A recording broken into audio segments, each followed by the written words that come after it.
Hello बच्चों, मैं जयनाथ राय, विज्ञान शिक्षक, किसान इंटर कॉलेज बरहनी चंदौली।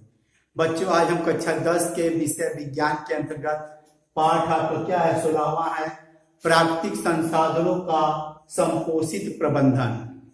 इसके अंतर्गत आज हम पढ़ें क्या, गंगा का प्रदूषण। क्या पढ़ेंगे? गंगा का प्रदूषण। सभी जानते हैं कि गंगा क्या है, भारतवर्ष की सबसे महत्वपूर्ण नदी है। इसको भारतवर्ष में गंगा माँ के नाम से भी जानते हैं। इसके जल का उपयोग हम लोग क्या करते हैं, पूजा पाठ में भी करते हैं। इसमें कभी भी क्या होता है, कोई कीटाणु जल्दी लगता नहीं है। इसको पहले जमाने में बहुत शुद्ध माना जाता था, लोग पीते भी थे। लेकिन अब गंगा क्या हो गई है, मानव के क्रियाकलापों द्वारा क्या है, प्रदूषित हो गई है। आइए समझते हैं कहाँ से गंगा निकली है, कहाँ जाकर गिरती है। देखिए, गंगा जो हिमालय के उद्गम स्थल है गंगोत्री, यहां से निकलकर बंगाल की खाड़ी में गंगा सागर तक की यात्रा करती है। अर्थात गंगा सागर में जाकर के वहां पे क्या, समुद्र से मिल जाती हैं। कितनी यात्रा तय करती हैं, 2500 किलोमीटर तक की क्या यात्रा करती है। 2500 किलोमीटर तक की यात्रा करती है।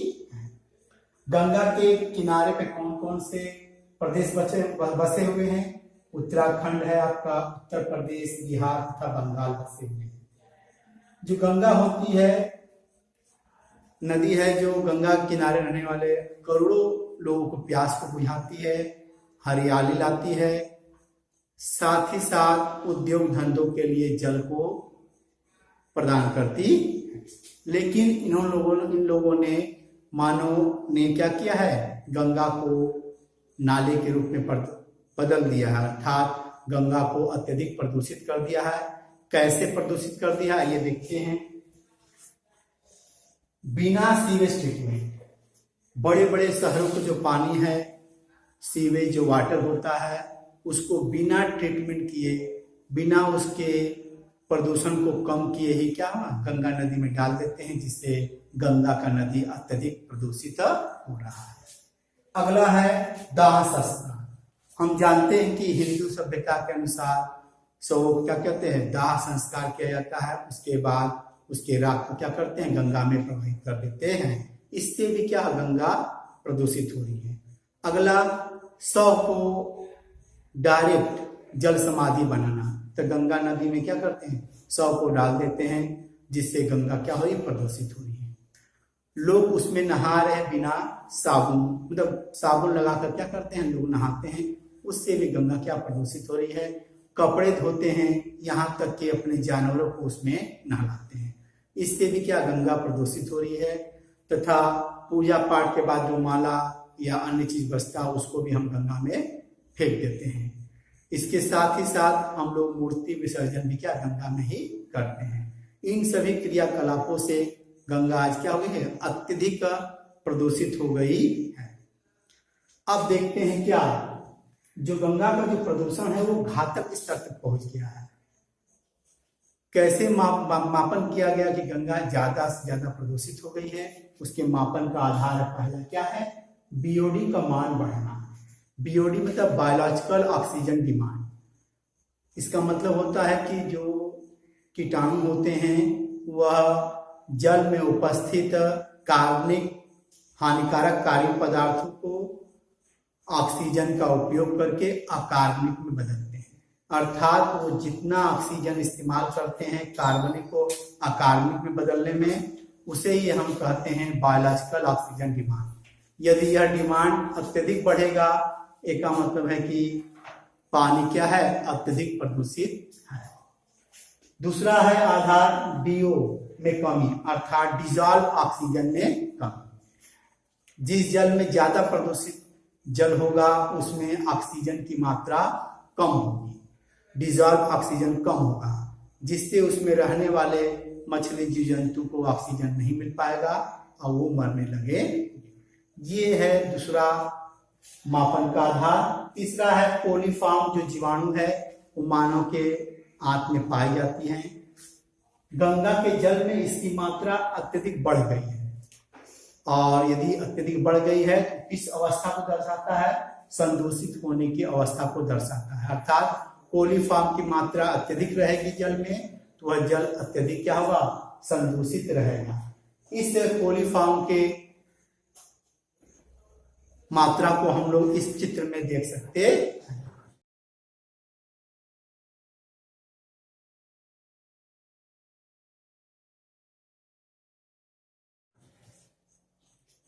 अब हम देखते हैं क्या, गंगा एक्शन प्लान। गंगा में जो प्रदूषित जो गंगा हो रही है उसको दूर करने के लिए एक उपाय बनाया गया है, एक प्लान बनाया गया है जिसका नाम है क्या, गंगा एक्शन प्लान। यह प्लान कब आधारित हुआ, 14 जनवरी 1986 ईस्वी में क्या हुआ, ये एक्शन में आया। इसका क्या उद्देश्य था मुख्य, नंबर 1 है वाहित मल का नदी में सीधा प्रभाव से रोकना। जो मल होते हैं, मलमूत्र होते हैं, सीवेज वाटर होता है, उसको गंगा में डायरेक्ट न डाल करके पहले हम लोग सीवेज ट्रीटमेंट करेंगे, तब उसको गंगा में डालेंगे। दूसरा उद्देश्य अपशिष्ट का बहाव को रोकना, मतलब जो अपशिष्ट होते हैं कल कारखानों के, उनको उसमें न डाला जाए, ये कंपनियों के ऊपर रोक लगाई गई। तीसरा है घाटों का विकास किया गया। घाटों पे ही क्या है, सामुदायिक शौचालय का निर्माण किया गया। विद्युत शवदाह गृहों का निर्माण किया गया। किसका, गृहों का निर्माण, जहां विद्युत जैसे आग जलाने के लिए अत्यधिक लकड़ी की आवश्यकता पड़ती, जिससे वायु प्रदूषण होता है, और उस राख को फिर गंगा में मिलाते जिससे जल प्रदूषण होता है। इससे बचाव करने के लिए गंगा एक्शन प्लान के अंतर्गत घाटों के किनारे क्या है, विद्युत शवदाह गृह बनाया गया, जिससे विद्युत के द्वारा शव को जलाया जाता। और जल की गुणवत्ता में सुधार। इस गंगा एक्शन प्लान का एक और उद्देश्य था, जो महत्वपूर्ण उद्देश्य था, जल की गुणवत्ता में सुधार।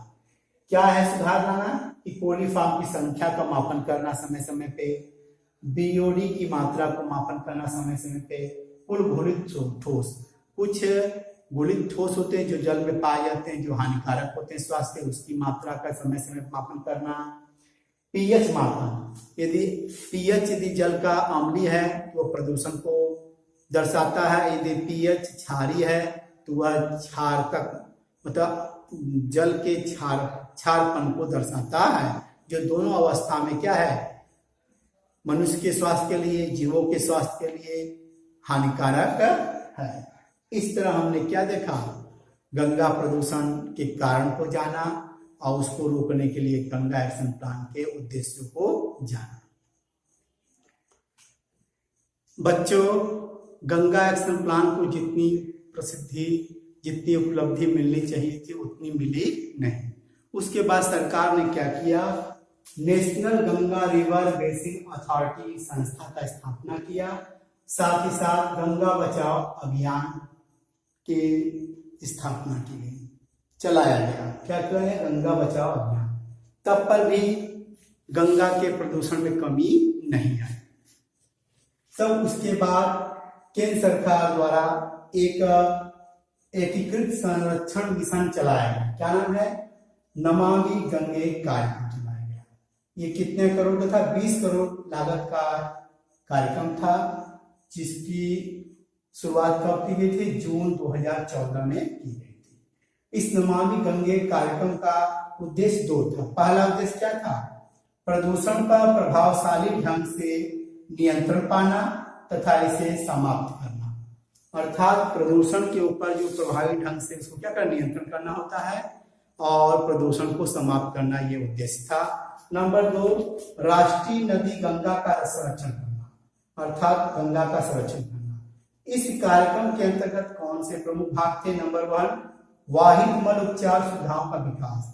हमको जो सीवेज वाटर होता है उसका विकास करना हुआ ट्रीटमेंट प्लांट था, जिससे शहर के जितने भी वाहित मल हैं पहले उस ट्रीटमेंट प्लांट में जाए, फिर गंगा नदी में डाले जाए, इसका विकास करना होगा। अगला प्रमुख भाग था नदी की सतह की सफाई। जो हम लोग फल फूल गंगा में डाल देते हैं माला वाला, उसकी सफाई निरंतर होनी चाहिए। और अत्यधिक अपशिष्ट की निगरानी, जो इंडस्ट्री हैं, उद्योग धंधे हैं, अपने अपशिष्ट को गंगा में न गिरावे, इस पे विशेष निगरानी करनी चाहिए। इसके लिए विशेष नियम भी बनाए गए। और अगला है जन जागरूकता अभियान। गंगा को प्रदूषित होने से बचाने के लिए सबसे विशेष कार्यक्रम ये है कि गंगा को प्रदूषित होने से बचाना चाहिए। इसके लिए लोगों को क्या करना चाहिए, जागरूक करना होगा। ये विशेष कार्यक्रम चलाया गया था किसके तहत, गंगा नमामि गंगे कार्यक्रम के तहत। तो उसके बाद एक राष्ट्रीय मिशन बनाया गया, स्वच्छ गंगा के लिए एक राष्ट्रीय मिशन बनाया गया, 1916 में स्थापित किया गया, जो अभी भी चल रहा है। एक टॉपिक है आपका गंगा का डॉल्फिन। गंगा का जो डॉल्फिन है, जो गंगा में डॉल्फिन पाई जाती है, उसे माना गया क्या है, राष्ट्रीय जलीय जंतु माना गया है। शुरू में इनकी संख्या बहुत ज्यादा थी, इस प्रजाति को इंडेंजर प्रजाति मानी गई, अर्थात क्यों, शुरू में संख्या ज्यादा थी, अब वो कम हो गई। लेकिन आज के समय में IUCN एक संस्था है, उन्होंने गंगा के डॉल्फिन को संकटग्रस्त प्रजाति की रेड डाटा पुस्तक में डाल दिया है, अर्थात इनकी संख्या खत्म होने वाली है। इसके बचाने के लिए एक ही उपाय है कि गंगा को स्वच्छ रखा जाए, तब जाके गंगा के डॉल्फिन की संख्या क्या होगी, बढ़ेगी। इस तरह हमने NCERT में दिए गए गंगा का प्रदूषण वाला टॉपिक का अध्ययन किया। नमस्कार, धन्यवाद।